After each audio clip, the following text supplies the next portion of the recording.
Olá! Como é que você vai? Estamos novamente reunidos para mais uma live Experiências de RH. Isso mesmo. Hoje com uma super convidada. Deixa o Instagram chamando o povo aí, deixa eu soltando minhas gaivotinhas, convidando todo mundo, chamando a galera. Enquanto esse danadinho desse Instagram distribui a live. Aperta ali o dedinho na gaivota, convida os seus amigos, convida seus mentorados, convida seus clientes. A Ana já chegou, a Danil já chegou. Vai apertando o dedinho da gaivota aí e convidando. Dijane também chegou. As convidadas e convidados da Bia. As convidadas e convidados da Lucimar. Muito legal receber vocês aqui. Tudo bem? Nossa live faz parte da segunda semana de lives Experiências em RH. Tivemos a Bianca, tivemos a Fátima, segunda-feira tivemos a Adriana Lobo, foi sucesso, massa, como todas, e hoje Bia Nogueira, que já está por aqui, já vai começar a contar para nós aquele show de experiência que ela tem. Essas lives vão culminar no final desse mês, na semana de 27 a 31 de julho, com as minhas masterclass. Conteúdo pra caramba, online, gratuito, para você entender o posicionamento do HRBP, entender método e técnica para você se tornar o quê? Um HRBP top. Quer se juntar na gente? Aqui na bio, em algum cantinho, tem o Linktree. Clicou ali, você vai acessar o grupo do Telegram, eu sou HRBP Top. Se inscrever na lista do pré-lançamento da minha segunda edição do livro Poucas Bibliografias no Brasil, Bora Mudar uns Mundos, que conta a minha jornada de 25 anos como HRBP. Meu canal do YouTube, tá certo? E também a inscrição para Masterclass. Você não vai perder um negócio desse sensacional, né? No canal do YouTube, todos esses vídeos que você não assiste aqui na IGTV, você assiste lá no canal do YouTube. Ainda pode pegar o link e mandar para os amigos, tá certo? Tô esperando você. Mas vamos parar de conversa, porque hoje tem conteúdo. Você tá querendo conteúdo? Coloquei um post aqui, pode fazer pergunta que a gente responde. Com vocês eu vou trazer, não vou contar não, vou deixar ela mesmo se apresentar. E você sabe que aqui nesse Insta, nós recebemos as nossas convidadas, os nossos convidados com o quê? Com coraçãozinho, porque a gente é do bem, a gente é top, a gente é gentil. Taca o dedo no coraçãozinho, que rufem os tambores e bora chamar esse furacão que está chegando aqui com a sua baita experiência. Estão ouvindo? Eu até botei um filtro. Porque com quarentena tá difícil ficar bonita, né, gente? Bia! Olá, tudo bem? Como você está? Tudo bem, muito obrigada pelo convite, é um prazer estar aqui com vocês. A honra e o prazer é todo nosso. Agora, gente, você já vê a diferença de uma pessoa top para uma mais ou menos. O que tem aqui nas minhas costas? Praia. E nas costas dela tem o quê? Livro. Gente, esse troféu não é de recursos humanos, mas eu ganhei ontem. Ganhou troféu? Um troféu de 21º Prêmio Consumidor Moderno. Nós ganhamos na categoria Bancos Digitais. Foi a primeira vez da categoria e nós ganhamos. E está aqui comigo. Você já chegou abalando, né? Porque nós aqui, o público, que são o quê? profissionais de RH desejando ser HRBP ou que já são HRBP veterano. E a gente quer ouvir suas experiências. Então vamos começar do começo. Ó, dando parabéns para você aqui, tá? Todo mundo. Você trouxe uma galera maravilhosa. Vamos começar que você conta pra gente um pouquinho aqui. Eu brinco que fala assim: quem é você na fila do pão, amor? Desfila esse currículo aí invejável. Conta um pouquinho da sua trajetória em RH e o que tu tem feito dessa vida maravilhosa. Claro, bem. É um prazer estar aqui com todos vocês e compartilhar minha experiência, né? Os cabelos brancos foram cobertos para poder ganhar o prêmio, mas com 22 anos de experiência em recursos humanos. Desde muito cedo, com 23, eu tive a oportunidade de ser HRBP. A Marici, que era uma par minha, foi fazer um sabático, numa época que nem sabático, né? No século passado, o sabático não era muito famoso, mas eu fui fazer um sabático na Alemanha e eu tive a oportunidade de acumular treinamento e desenvolvimento com o papel de HRBP. E eu abracei e nunca mais larguei. Amiga, você sabe que desse jeito a gente está parecidinha. Eu comecei a ser HRBP com 23 anos também. Só que eu sou bem mais velha que você, então eu já devo ter uns 50 de experiência. Acho que não. A gente resolve isso depois. Então, e aí o que acontece? A gente tem... Bem, aí eu comecei minha carreira como HRBP, então, primeiramente atendendo as minhas áreas clientes, depois sendo gerente, depois superintendente, sempre de HRBP. E em alguns momentos da carreira eu peguei áreas especialistas, né? Acumulei. Em alguns momentos eu fui só área especialista, né? Mas poucos momentos da minha carreira. E já há alguns anos eu sou head de RH, responsável por todos os subsistemas, né? A Érica Bonfim, que trabalhou com você e a minha amiga, está falando que esse mundo é muito pequeno dela encontrar nós duas aqui. O Dom também está falando que você é a pessoa incrível. Você trouxe o fã-clube todo, né, amiga? Onde você vai, é um cordão junto, né? Maravilhoso. Eu tive essa experiência também. Ora eu era especialista, ora eu era HRBP, ora eu era gerente de DHO, ora eu era gerente das HRBP. E eu acho que esse mix, eu também fui para o negócio. Teve um tempo que eu fui lá para a linha de frente, fiquei como gestora de negócio. Eu acho que esse job rotation que a gente faz dá uma amplitude de hora você é cliente, hora você é fornecedora, amplia muito nossa visão. Você tem essa impressão também? Com certeza, né? Acho que esse olhar é muito interessante. Você olhar do ponto de vista de HRBP e olhar do ponto de vista das áreas especialistas e do negócio, de fato, são olhares diferentes para o mesmo problema que se complementam, né? E ainda ter essa oportunidade de hora estar no corporativo, numa matriz, e hora você está numa unidade de negócio geograficamente distante, ou um pedaço de um grande todo. Eu já trabalhei com hold, né? Então eu ficava lá no corporativo na hold, depois eu fui para uma unidade retirada geograficamente, alocada lá, outra vez vivendo aqui, indo lá, rodando o Brasil. Eu acho que isso tudo vai fazendo a gente ter um 360 graus muito importante, né? Para a cultura, para o entendimento de como a coisa acontece, né? Sim, sem dúvida. E acho que esse rodar, né? E rodar geograficamente, ou rodar nos negócios, isso é super importante, ter oportunidade de ser HRBP de várias áreas distintas, né? Claro, se você conseguir se movimentar em segmentos também, mas ainda que na mesma empresa, mudar as diretorias que atende, mudar de área especialista para área generalista, ir para a linha de frente, eventualmente ter a oportunidade de ser negócio. Eu já tive a oportunidade de trazer pessoas do negócio para RH e também deu muito certo. Muito, né? Certo. Há muitos anos atrás, logo no início dos anos 2000, eu falei assim, eu quero uma diversidade aqui. Aí eu coloquei rapaz, porque eu só tinha mulher. Eu coloquei um cara que era judeu, que tudo bem, mas eu só tinha cristão, né, de várias diferentes. Botei um judeu, botei um rapaz que trabalhava com engenharia de produção e foi fazer os BIs. Mas isso lá no final dos anos 90 foi uma revolução. Eu não era diretora, eu era gerente. A minha diretora falou, olha, te dou 5 meses para você testar esse negócio. Que se não der certo, eu vou limar todo mundo daqui, porque assim é muito disruptivo, né? Eu tive essa experiência de ir para a indústria, de trabalhar em serviço, de trabalhar em segmento financeiro. Tudo isso também vai te fazendo um profissional com um olhar mais forte, mais parrudo. Você concorda com isso? Sim, com certeza. Com Tá. certeza.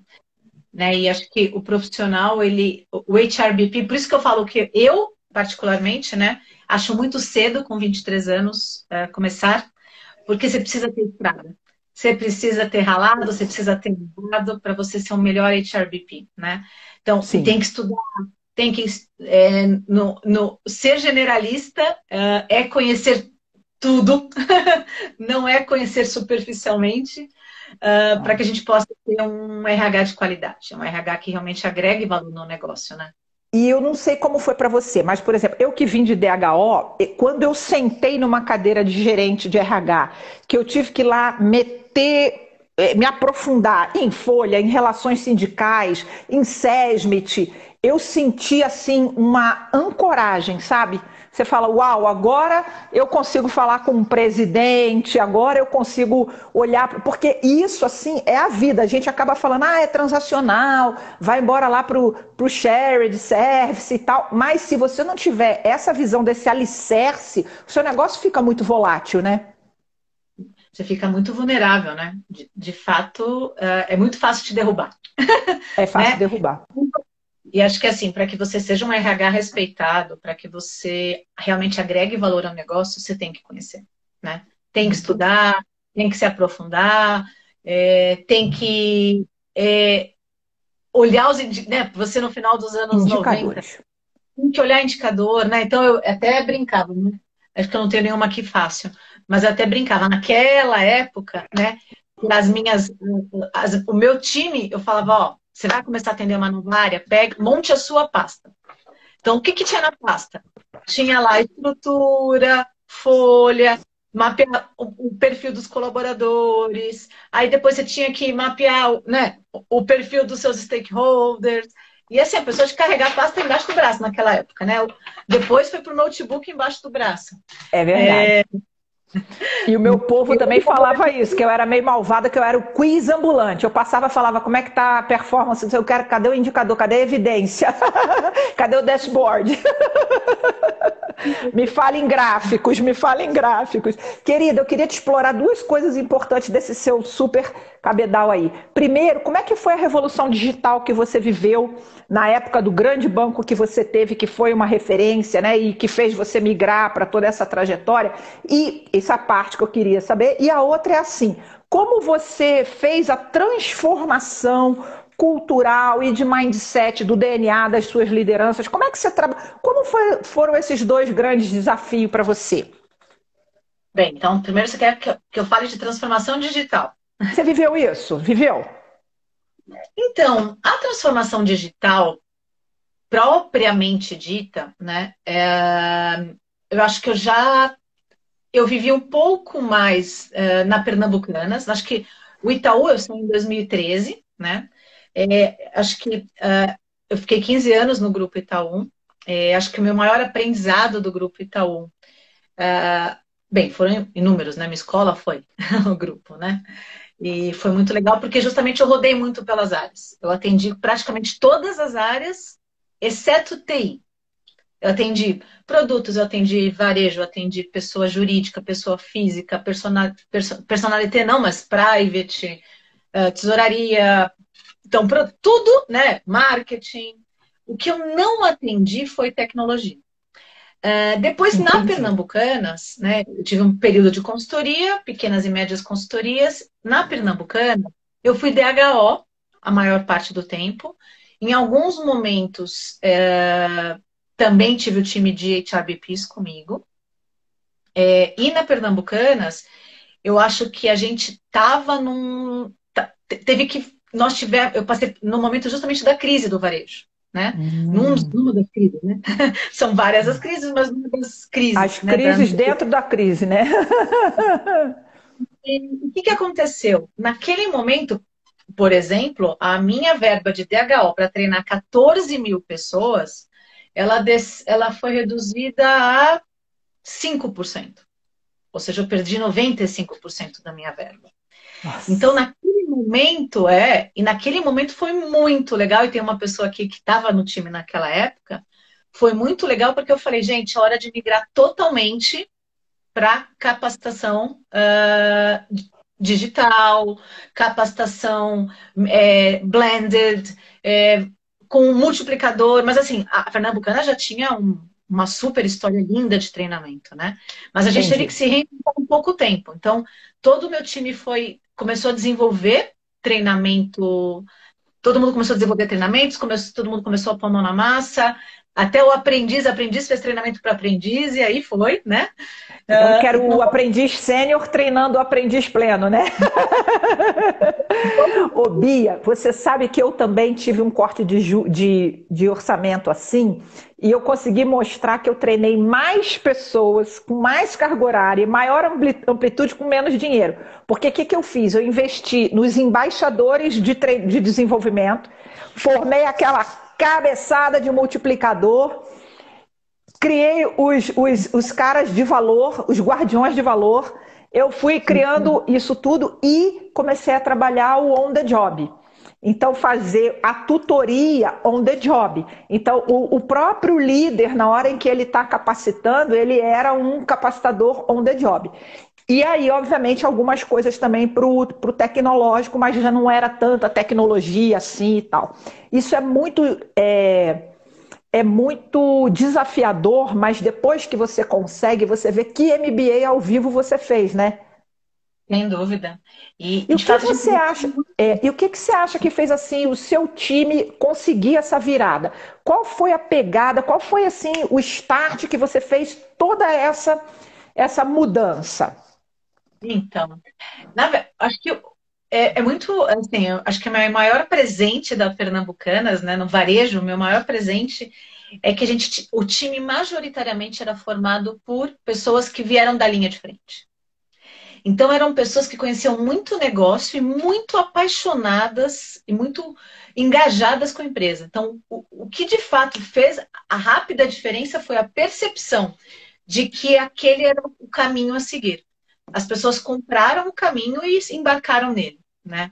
Eu acho que isso foi muito legal. Porque essa foi uma transformação muito grande, né? E em pouco espaço de tempo, a gente de fato aplicou 70-20-10 mesmo, né? E embarcou, né? E eu tenho tempo de estrada para ter visto a pernambucana lá no slogan, nas casas pernambucanas é que vão aquecer o seu lar. Procura aí, anos 70, né? E vê a pernambucana hoje, né? Então, o que foi essa virada, assim como foi a Marisa, assim como foi tantas outras marcas que a gente vê que aquele salto qualitativo, né? Aquela coisa que era meio ranço, vira uma coisa moderna.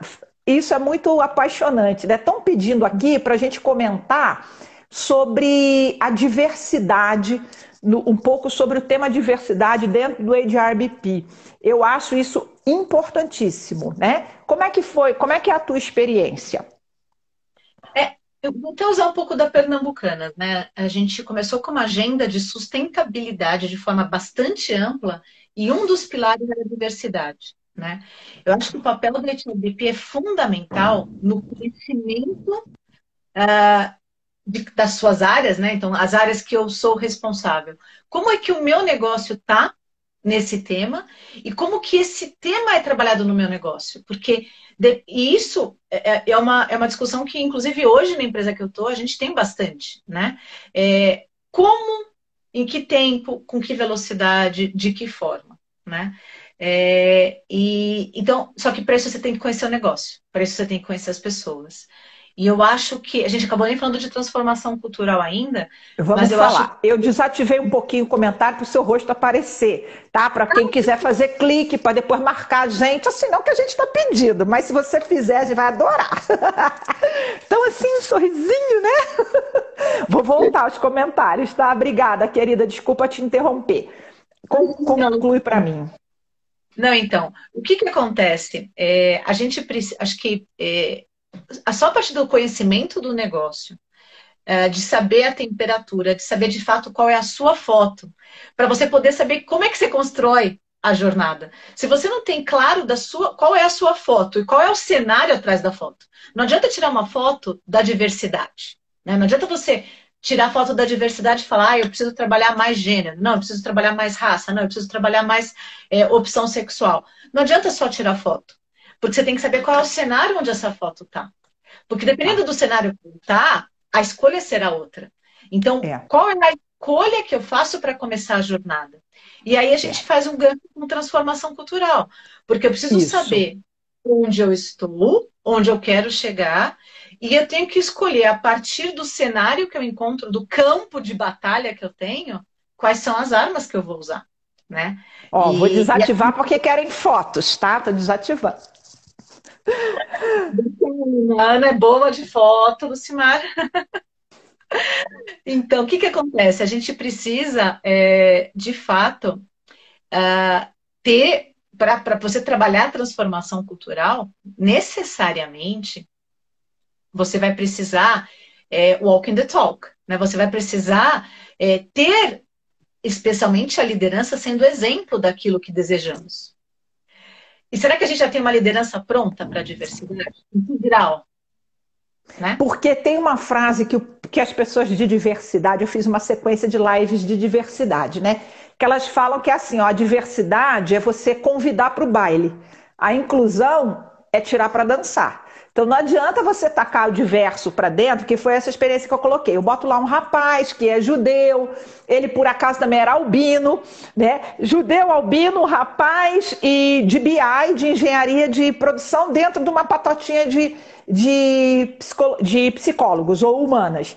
Se você não fizer um trabalho cultural, uma mudança de mindset, as pessoas não vão saber. Quer dizer, ele chegou no baile, mas não dançou, né? Porque as pessoas não vão incluir os hábitos, os costumes, os matches não existem, né? E isso tudo é muito alinhavado pela liderança. Como é que você trabalhava ou trabalha isso nas suas experiências? Então, acho que começa pela sensibilização, né? Pelos ganhos que se tem. E as oportunidades que realmente assim de mindset mesmo, né? De um mindset de desenvolvimento que você pode ter no seu time se você de fato convidar para dançar, né? Sim. E aí acho que é uma jornada, né? É uma jornada que começa sempre pela liderança e começa também por você a partir do momento que você tem um ambiente favorável, aí é muito mais fácil, né? Tá. Mas é um trabalho. Eu tô querendo tirar muito casquinha de você. Se eu estiver te atropelando, você fala, que eu já tô aqui, né? Já tô pensando na terceira live, porque do jeito que vai, né, amiga? Conta pra mim um pouquinho, você com esse olhar hoje de executiva, de head, que tá lá com um RH amparando, apoiando uma estratégia de negócio, não um RH só fazendo processos, né? O que você enxerga de importante no HRBP? O que você olha para colocar num time seu? Quais são os desafios que você vê para um HRBP da tua realidade? Necessariamente é uma pessoa que tem as questões, né, o comportamental muito ajeitado. Né? Começa por aí, né? Me uma conta pessoa que sobre isso, esse comportamental ajeitado. Precisa construir relacionamento, né? Precisa construir relacionamento, precisa conquistar o seu espaço. E isso tem o comportamental que abre a porta e depois o conteúdo que mantém a porta aberta, né? Não adianta. Sempre aquela história, né? O parecer e o ser, né? Sim. Então tem que ter alguém que vá abrir a porta, alguém que vá chegar com empatia, que vai chegar com flexibilidade, que vai chegar com muita escuta, com muita observação, que vai, de fato, entender a necessidade real e começar ali, com sua entrega, conquistando o seu espaço. Agora, para sustentar esse espaço depois, num segundo momento, necessariamente eu acredito na co-construção. Então, é alguém que vai chamar a liderança para construir junto. Não é alguém que vai enfiar a goela abaixo, né? mas é alguém que vai construir junto. E cada necessidade é uma, né? Então, e por isso que às vezes também tem o matching entre HRBP e cliente, né? Sim, isso é importante. Importante, porque de fato cliente, né? Cliente desliga. Cliente contrata, cliente desliga, né? E às Eu vezes já é um. tive que entregar umas BPs em nome da sobrevivência do navio, né? Porque chegou numa situação que você fala, se eu continuar insistindo, afunda o navio, né? Então isso também eu comento, né? Apesar de que também acho que uma BP ela não deve ser especializada, né? Porque tem umas BP que só quer trabalhar com o pessoal do B2B, só quer trabalhar com o pessoal, né? Você precisa navegar, você tem CD logístico, tu tem que falar com o CD e depois você tem que vir aqui no e-commerce, né? Então, eu brinco que sai da Faria Lima, desce lá no Jaguariúna e volta para cá, né? Muito bom. Sem desmerecer ninguém, são só as realidades. O pessoal tá falando que eu tô muito gata. Filtros, meu amor. Não acredite, né? Isso é fake news. Eu estava com uma blusa muito quente, eu acabei não pondo luzes adequadas, isso me ajudaria, mas tudo bem. Mas a gente já tirou, desativou aqui, já pegou mais fotos. Agora conta aqui para mim, você falou uma coisa assim muito importante. Eu vi o Ricardo Guimarães da Timos, ele fala muito isso assim. A gente nasce dependente, depois fica independente para aprender a ser interdependente. Nessa onda, eu vi um RH dependente, que era muito assim, tirador de pedido, né? Depois a gente evoluiu um pouquinho, virou um RH muito independente, então não quero mais hands-on, porque a onda do facility, eu só quero fazer coaching, eu só quero dar starts, né? Até a gente agora cair nessa onda do co-criar, né? Você é hands-on, mas é thinker e é hands-on, porque você tem que um pouco, às vezes, pegar na mão do seu cliente e empurrar, às vezes você tem que só puxar, enfim. Como você vê esse equilíbrio, assim, nesse posicionamento mais ou menos novo que o RH precisa ter de perfil, nessa cocriação? Como que você está vendo isso? Olhando Então, pelo ponto de vista de negócios, né? De gestão estratégica, né? sim. Eu sempre fui favorável de um HRBP muito como um líder servidor, né? Que, Ótimo. de fato, o papel dele ali, eu sempre brincava com o meu time, eu falava assim, olha, a gente está aqui para fazer esse negócio brilhar, né? Uhum. A gente está aqui para fazer esse executivo, de fato, subir no palco e engajar esse time, trazer o resultado que é esperado. E o nosso papel é esse, fazê-lo brilhar, fazer esse negócio crescer e tudo mais. E nesse sentido, a co-construção é algo que eu busco praticar desde 2010, no sentido de. E eu aprendi isso com a Caroline Taylor. Eu tive o prazer de poder estar Pois é, no. você não contou dessa sua formação, foi sensacional, né? Conta para nós um pouquinho. Não, então, é que na verdade, assim, a gente contratou a Caroline para uma transformação cultural. Ah, E pensa, gente. olha que privilégio, né? Conta E para o povo quem é a moça, de quem estamos falando? estamos falando de quem escreveu Walking the Talk, uma australiana, fantástica, muito fora da curva, né? Que Muito. inclusive na época era a coach do nosso presidente e de alguns executivos, e conosco ela conduzia a transformação cultural. Embora eu particularmente goste muito mais da metodologia do Richard Barrett e a Também. Caroline aproximou dele nos últimos anos. Eu não sei hoje como é que está a relação, a parceria dos dois, mas eu particularmente acho ainda mais pragmático a metodologia do Barrett. De qualquer maneira, o que acontece? Eu acho que ela sempre falava muito disso, né, da co-construção, né? E acho que isso fez toda a diferença, né? Trazer o cliente para construir as soluções que vão suportar o negócio dele, né? Uhum.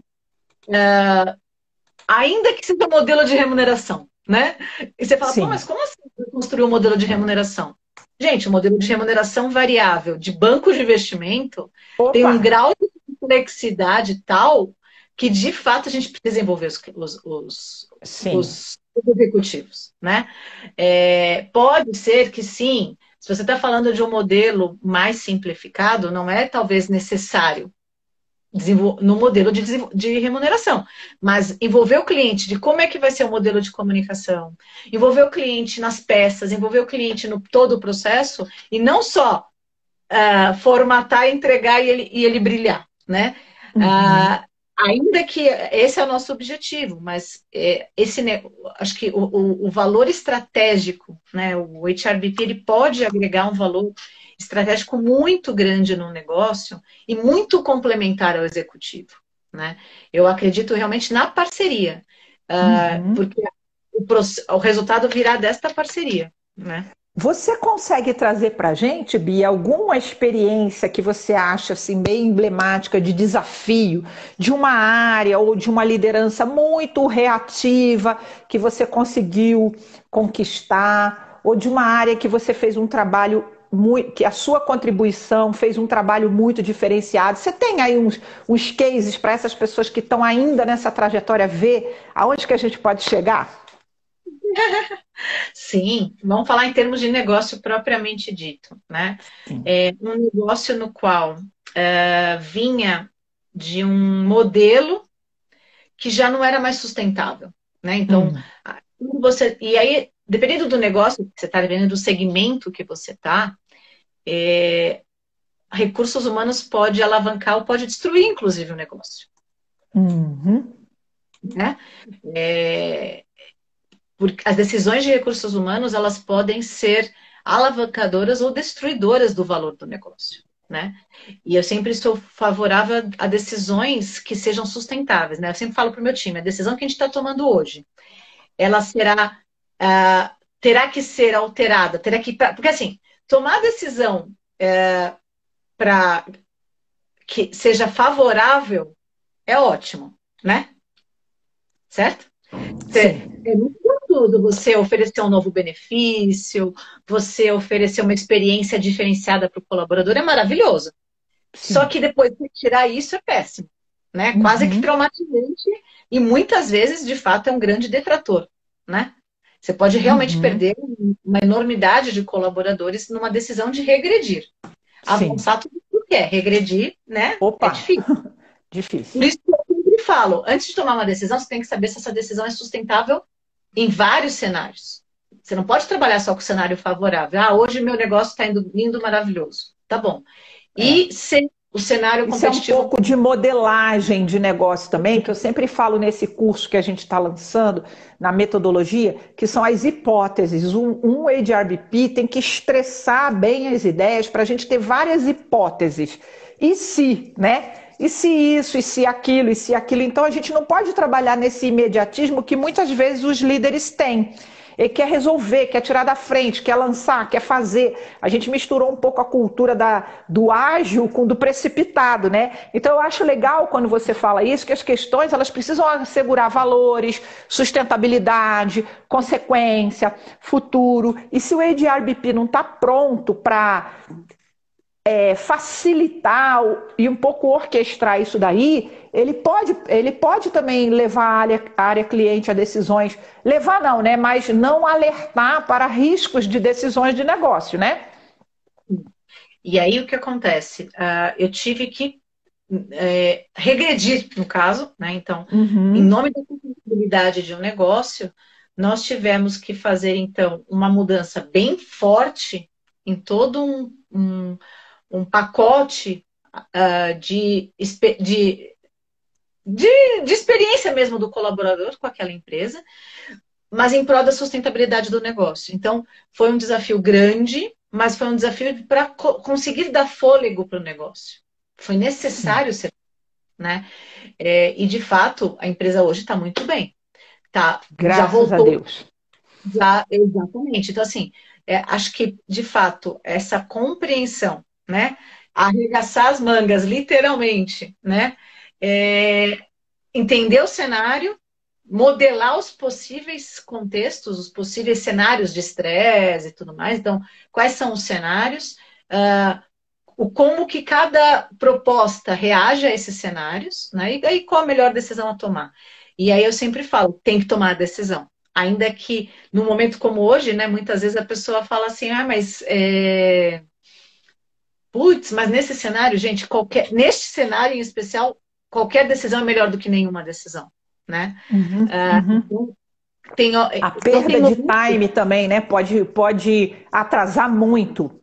Você perdeu a Exato. janela de oportunidade, né? E daí você pode botar a perder toda uma estratégia, né? Exato. Então, acho Muito que assim, bem.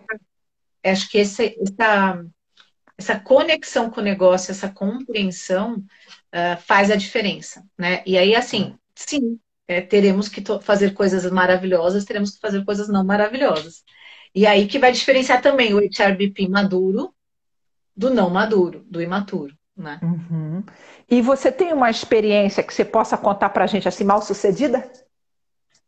Ixi, claro, Tem mas aquele tombo assim, nossa. um- é um executivo muito bom, fantástico, do grupo Itaú, que, de fato, era exatamente relacionamento, né? Então, e foi justamente por ele que eu comecei a co-construir. De fato, a gente tinha muitos embates por conta das propostas, né? Então, eventualmente, em momentos como um momento, por exemplo, quando uma empresa cresce, aí você tem uma diretoria comercial, e essa diretoria comercial é dividida em duas, né? Então, basicamente, o cenário era esse. Uma grande diretoria que foi dividida em duas diretorias. Existia critérios claros para a divisão dessas duas diretorias. Estes critérios não foram discutidos no primeiro momento com os dois executivos. E aí o que acontece? Esses não foram discutidos, eles foram definidos em cima, foram então, eles foram comunicados e em cima desses critérios eles dividiram as equipes. Ok, Uhum. no primeiro momento tudo foi aceito, começou a funcionar. No segundo momento, o que se percebe? Que realmente assim, as diretorias, o critério não era divisão igual de carteira, era critério de segmento mesmo, tá? Então era um pouco mais complexo. Por quê? Porque então, um, um negócio ficou com um layer, a outra diretoria com outro layer. E aí, vamos lá. Se a gente pegou a mesma qualificação, né, dos profissionais, né? Então, os profissionais eram da mesma qualidade, né? Técnica, comportamental e tudo mais. Só que você tem uma diretoria que tem um segmento diferente da outra, no momento 2, essa turma aqui vai se sentir o quê? Menos valorizado, menos reconhecido, porque é um segmento aquém, né? E eles são da mesma qualidade deles. Então, o que acontece? Então, qual que foi um primeiro. A gente começou a apanhar que nem louco. Pô, Apanha para ver se levanta da corda. já que você falou dos meus livros, né? Não tá fácil aqui, senão eu pegava. E aí, o que acontece? A cicatriz, né? Que o Sidney Oliveira tanto fala. E é isso, e assim, gente, é, é a cicatriz que nos amadurece, né? Então, o que É, acontece? Esse cara começou a bater muito em mim. Porque eu tô perdendo gente, porque eles estão insatisfeitos, porque eu cansei de apanhar e falei, tá bom, vem comigo. Vamos lá, vamos mudar. O que a gente vai fazer? Mas antes disso eu apanhei pra caramba, antes disso eu tentei defender os modelos, antes disso eu tentei sustentar o que não era sustentável, né? uhum. E foi a partir daí que eu falei, opa, muda o jogo. E realmente, desde então, eu busco essa co-construção. Claro que tem momentos que não é exatamente assim, tem momentos que não dá, etc. Ou, eventualmente, o tema é complexo demais, né? E Uhum. tem muito conflito de interesse. Então, aí, claro, você vai ter que saber quando é hora de co-construir. Mas, em alguma medida, a co-construção é um excelente caminho. Ô, Bia, eu tinha escrito seu sobrenome errado, perdoa, tá? Eu escrevi, ele meteu aí um Nogueira, eu tô estranhando, sabe quando você fica olhando uma coisa assim, não é Nogueira, né, gente? Peraí, é Nóbrega, pelo amor, né? Não vou falar que a culpa é do corretor, não, eu também não prestei atenção. Deixa eu te falar uma coisa, um dos pontos que eu vejo mais desafiador para quem vem de uma carreira técnica, fez lá um percurso de RH, e pela primeira vez vira um HRBP ou um DHO, enfim, que ele vai transitar no estratégico, é essa capacidade de uma leitura mais política, de saber se colocar, de lidar com os bastidores do colegiado, né, dos eguinhos que tem em todo canto, daquela política.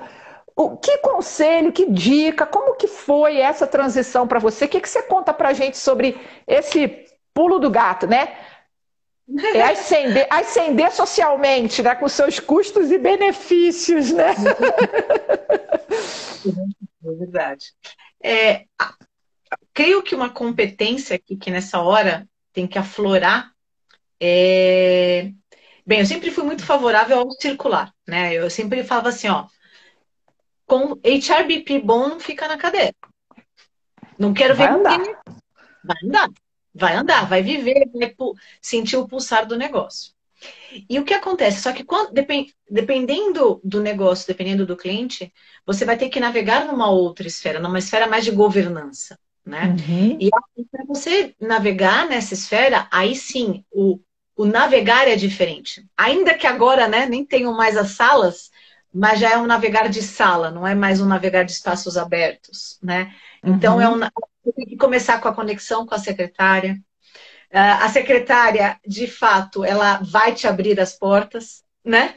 Então, assim, né, essa assistente, essa secretária que vai te abrir as portas, que vai te abrir as agendas, é você conquistar o alinhamento ali o alinhamento, não sei na frequência necessária, mas assim, você ter aquele alinhamento com o executivo. E especialmente garantindo, por exemplo, a reunião dele com o time, né? O seu espaço na reunião do time. Acho que, e eu media, e alguns dos indicadores de um bom HRBP que eu media, sempre era, você está na agenda, você está no grupo dos diretos dele? Você está na reunião de negócio? Você está no grupinho do WhatsApp? Você é chamada pro happy hour, que não é no boteco, mas é aquela conversinha de café depois. Você sabe da piadinha interna? Quando a galera olhou um pro outro e deu risinho, você está entendendo o que está acontecendo? Então você tá nas bocas, né? Senão tu vira bigode, fica só em volta, não tá sabendo de nada, né? Você tem uma reunião de negócio, né? Você consegue navegar no tema do negócio, né? Você consegue falar, então, no meu caso, só tesouraria, né? Você consegue, eu brincava, né? Na época, eu poderia fazer o teste do CPA 20 que eu passava, né? Então, assim, eu não sei se eu passava na 20, mas na 10 eu passava. Então, assim, o que acontece? Acho que se você está nessa esfera, né? Você tem a hora que você quer a prioridade da agenda, né? Por quê? Porque de fato, quando você está fazendo bem o seu trabalho, você é prioritário na agenda. A agenda se abre para você, porque na verdade você está ali para fazer esse negócio brilhar, você está ali para fazer esse executivo brilhar. Quem é o executivo que não vai abrir a porta para você? Só quem não quer ter sucesso, né? Então, e aí o segundo, esse é um indicador mais, eram 5 indicadores, mas tem um deles que assim, que eu acho que é o que eu mais gostava, tá? O meu HRBP, em um ano, ele tinha que circular, claro, dependendo do tamanho da área, né? Mas um HRBP, se tinha um negócio ali, um negócio diferenciado, com uma equipe diferenciada, ele tinha que rodar 100% dessa equipe, ele tinha que entender os motivadores, ele tinha que entender como é que estava clima, gestão, como é que estava a relação entre áreas e tudo mais, para que ao final de um ano ele sentasse comigo na frente do presidente e falasse dos vice-presidentes. que a gente pudesse apresentar para o presidente do banco, porque realmente era um banco muito dinâmico, né? Mas que a gente pudesse influenciar o presidente nas decisões de estrutura. Porque, de fato, a cada ano, né, a gente mudava a estrutura. A gente até brincava, né? O jeito mais fácil de ser desligado é ser promovido a diretor. No ano seguinte, você tem grande chance de ser desligado, porque a barra subia muito, ou você ia ou você ficava, né? Uhum. E ficar, no caso, depois que você é um diretor estatutário, é rua, não tem outro caminho. Não Então, tem, né? a gente não tem. Então, no fundo, você não vai voltar a ser CLT, né? Então, de fato, a gente sentar, se você, em um ano, esse BP tinha que sentar na frente do presidente e falar do vice-presidente, da estrutura, de decisões importantíssimas e quais eram as recomendações para o presidente naquele ano, né? Para começar o ano com outros resultados, né? Então, acho que assim, esse realmente, para poder você ser capaz de fazer isso, você tem que viver o negócio, né? Muito interessante. E como é que você vê a parceria do HRBP com os seus colegas especialistas? Como é que você via a construção de time? Como é que esse time trabalha em bloco, né? Eu falo assim que é aquele filme, tudo meu é antigo, né? Aquele filme do gladiador, né? Naquela cena na arena que junta todo mundo com seus escudos, assim.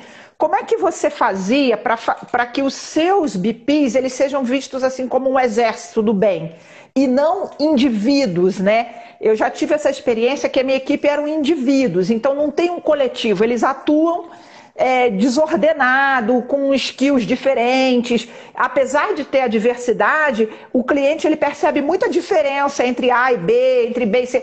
E eu acho que o HRBP ele tem que ser aquela parede, né? Que eu brinco, né? Se tira a Joaninha e bota a Zequinha, não cai a produtividade, não muda nada, apesar dos estilos. Como é que você faz? Como é que você lidava com isso ou lida com isso na tua realidade? Então, essa sempre foi uma preocupação, porque também foi um dos meus grandes erros, né? Hum. Porque num determinado momento, adorava pessoas saírem em férias, né? Porque as pessoas saírem em férias eram oportunidades, né? E uma foi sair em férias e falou, ó, eu quero deixar essa área para alguém que depois não queira me devolver. Eu falei, levantei a mão e falei, manda aí. Era área Dá. comercial. Eu falei, como Uhum. que eu fiz? E era área comercial. E a área comercial, imagina, Itaú, isso era, sei lá, 1999, ainda assim já era muito grande. Acho que eram 7 diretorias comerciais. E eu peguei a 7ª, né, que era Norte, Nordeste e Centro-Oeste. E eu peguei a 7ª. Na verdade, não, desculpa, era o número 7, mas não eram 7, eram umas 5, tá? Tá. E o que acontece? Nós éramos 3 consultores e 5 diretorias. Né? Eu peguei uma, porque eu mantive o meu outro cliente. E o que acontece? E aí foi um dos meus primeiros erros como HRBP. Foi o seguinte, eu tinha um cliente acelerado, eu era acelerada, ele me dava corda, eu respondia, e ainda ele tinha um assessor comercial que era igual. Então, o trio era terrível, né? O diretor, o assessor comercial e eu, juntos, a gente inventava para todo lado. Tanto é que o assessor comercial hoje é um grande consultor de recursos humanos. E a gente não parava de inventar. Então, a gente inventava e assim, a gente atropelava as áreas especialistas e atropelava os outros consultores e, consequentemente, os outros diretores. Então, imagina chegar um dia e ele falar para os outros diretores na reunião de diretoria, porque a minha BP fez isso, isso, isso. O meu cliente, o colaborador, quando chega, tem isso, quando ele treina, tem aquilo. Meu Deus. Porque aí os Tudo outros diretores. desalinhado, né? Né? Aprendi logo, aprendi. Eu tinha menos de um ano na função, né? Tava lá com os 24. Ops! Né? Luz vermelha. Não é assim. A linha. Então, a partir daí, Tem uma capa da invisibilidade aí para eu sumir uns 3 meses, o povo esquecer, né? Eu tive um cliente também que era assim, tinha unidade regional avançada geograficamente, e aí pôs um avião lá numa unidade 33, e a pessoa era muito sênior, então ela colocou um gerente industrial muito arrojado, e eles começaram a fazer uma empresa paralela. Então a gente está aqui no corporativo, marretando para fazer um plano de remuneração, o cara já fez, já implantou. Tá marretando aqui fazer uma pesquisa de clima, o cara já fez, já implantou. Tá marretando aqui para fazer avaliação de desempenho, o bicho já está no PDI. Então, quando isso bateu no corporativo, me cataram, eu era gerente lá desse povo, Lucimar, o que está acontecendo? Aí eu falei, me conta. A pessoa tá lá na autonomia, agarrou o feudo dela e vamos que vamos, abriu o CNPJ e foi. Meu, isso é uma confusão. Você imagina o diretor de lá falar que ele tem isso, tem aquilo outro. Aí, olha, a inveja alheia, porque as BP de cara, enfim. Então, isso é um ponto importante. Tem uma contribuição aqui, o povo tá ouvindo a gente, eu acho que tá legal. Tem uma contribuição, se não, bota pergunta, hein, gente? Para a gente, que eu e Bia aqui não vai dar sossego, não. A contribuição da Marina Miriam Penido, não sei se você conhece, seja bem-vinda, Marina. Ela fala assim, como não deixar transparecer o HRBP com um papel de auditoria nas áreas de negócio? Nossa, excelente ponto. Eu sempre falava assim, não dá nem para ser nem auditor nem policial, né? Não Lá dá. vem a advogada, lá vem a policial, lá vem a... Não pode ser auditor, mas também não pode ser a irmã Paula, né? Não pode ser nem a pastora, a padre, nem pode ser essa pessoinha, vem cá que eu te carrego, mas nem pode também chegar de auditoria, não. Como é que é isso, hein? Responde aí a Marina. Então, realmente assim, esse não é o nosso papel, né? O nosso papel como HRBP, ele é um composto, né? É uma relação de confiança na qual, a partir desta relação, você tem a oportunidade de alavancar esse executivo e seu negócio, né? E para que essa relação seja muito saudável para ambos os lados, claro que cabe sim ao seu dever fiduciário, como, né, HRBP, cabe ao seu dever sim, a partir do momento que você vê algo importante, encaminhar para as áreas responsáveis, né, para eles atuarem.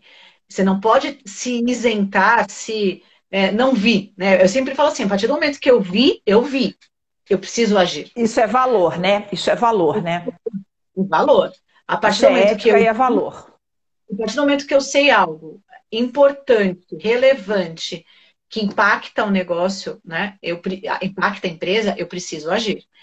Todavia, não sou eu a auditoria, né? Eu preciso encaminhar para as áreas responsáveis. Assim como a gente acabou não respondendo diretamente, mas a pergunta que você fez a respeito do relacionamento com as áreas, né?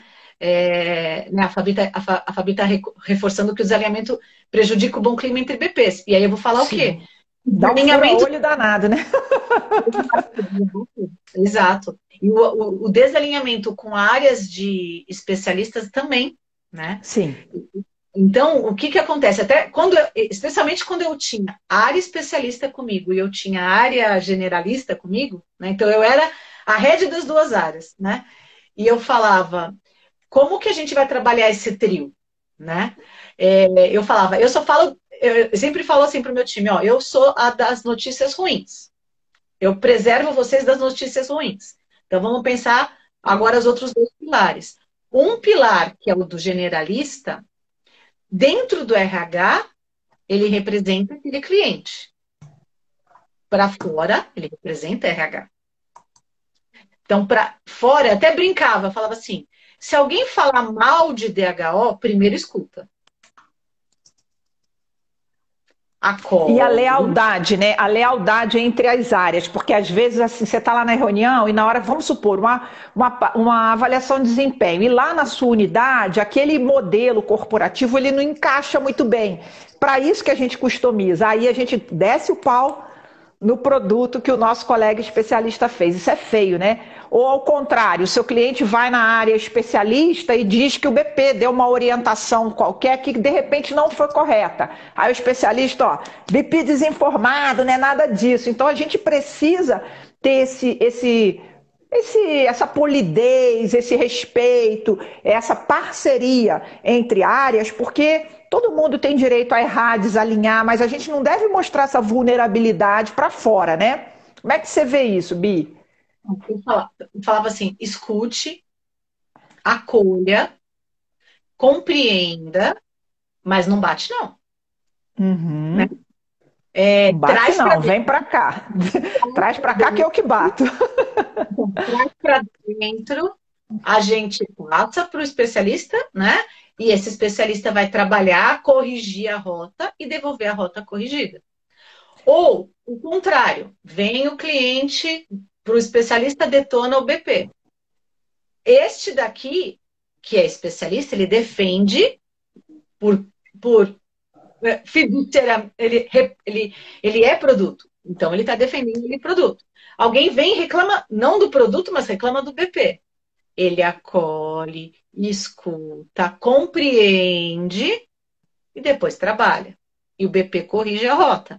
Mas a gente faz isso dentro de casa, né? Sim, sim. Mas, Isso para mim é valor, né? Isso para mim é então, valor. E quando eu chego num RH que eu vejo essas picuinhas assim, eu falo, meu, como é que esses caras querem transformar um negócio se a gente não transforma nem a gente? Vamos combinar. Essa minha cadeira pegou meu lápis, sabe? Aí você está no meu cliente. Ai, você não me informou que o meu cliente ligou para você. Amiga, não tem seu cliente aqui, né? Tem o cliente. Não importa por onde a demanda chega, ela está no RH. Quem vai tratar é o de menos, desde que você trate, né? Isso é o que eu penso. Eu acho que você concorda, né? então, eu acho que o mais gostoso é, hoje eu estou numa estrutura menor, né? Então, hoje eu tenho, estou numa estrutura menor do que todas que eu tive, né? E o que acontece? Eu justamente fiz esse movimento de ir para uma estrutura menor para poder abraçar uma nova área que não seja recursos humanos, né? Então, só que o que é mais gostoso ouvir nessa empresa é as pessoas dizendo assim, quando eu falo com alguém do seu time, Bia, hoje em dia, eu sei que eu vou ter a minha solução. É. Porque, sabe por quê? Sabe? Porque ele percebe que assim, todos estão juntos no mesmo objetivo. Não existe rixa interna. E isso, nossa, é maravilhoso quando as pessoas não Maravilhoso. têm rixa dentro da área de recursos humanos, né? Então, de fato, e assim, pra você ter uma ideia, várias vezes eu falava, ó, no limite eu brincava, sempre ainda brinco, tá? Eu falo assim, ó, pra mim a BP, eu falo assim, se alguém estiver falando mal de mim, nem me defende, tá? Não me defende, não precisa me defender, né? Não quero que você me defenda. Escute, acolha, entenda, né? Agora, se fosse numa relação, que não é o caso nesta empresa, mas nas empresas anteriores, se eu tinha as duas áreas sob gestão, e aí o BP tá ouvindo lá o cliente meter o pau, eu falava, no limite, não defenda, só não vai bater junto. Nem defenda. Deixa que a gente se defende depois. Mas escuta. Mas não vai bater. Não Não, bate. não compactue com isso, né? Ouvir isso não significa compactuar com isso. A respeito sua opinião e discordo veementemente, mas você tem direito de ter sua leitura. Nosso tempo já está voando, a gente tem 3 minutinhos para finalizar. Eu queria já começar a agradecer a esse público maravilhoso que está aqui com a gente, agradecer seu tempo, que eu sei que é apertadíssimo, ao seu empenho. Que mensagem você daria? Se fosse você 15 anos atrás, né, com tudo que você errou e acertou, que recado você daria para um BP que tem 15 anos pela frente aí para se desenvolver num cenário que não sei, assim como a gente 15 anos atrás também não sabia, né? Qual é o pulinho do gato? Qual é a dica que você deixa? Qual é a nossa mensagem? Lembrando, gente, que vocês vão ter uma masterclass no dia 27 a 31. Se inscreve, tá no Linktree aqui. Tô te esperando para a gente compartilhar muita experiência, muito caso, né? Bia também está convidada a assistir. Conta para mim, Bia, qual recadinho paroquial que você deixaria para esse time transformador aí? Ser generalista não é, do meu ponto de vista, né? Não é conhecer superficialmente de muita coisa, né? Mas é sim se apoiar com profundidade no negócio, a conhecer todos os subsistemas ao ponto de você poder ficar de pé e saber que vai vir porrada e que você vai continuar de pé. Né? Então, assim, a resiliência, de fato, é uma competência fundamental. Só que aqui a resiliência não é só comportamental. Tem a parte técnica, né? E é uma resiliência evolutiva, né? Você tem que voltar melhor do que apanhou. Eu brinco que, como boa carioca e com a força número 1 do humor, eu falo, é nós, mano. Vem aí que eu tô segurada, né? Então, Bia, foi uma delícia. O tempo voou, aprendi pra caramba. Vi que a gente tem mais em comum do que eu imaginava. Tem que acabar a pandemia pra gente tomar um café e eu te dar um abraço de gratidão por esse momento que você nos ofertou. Muito obrigada, tá? Beijo a todos. Obrigada pela oportunidade. É um prazer Tchau, estar aqui com você. gente. Segunda tem mais. Até!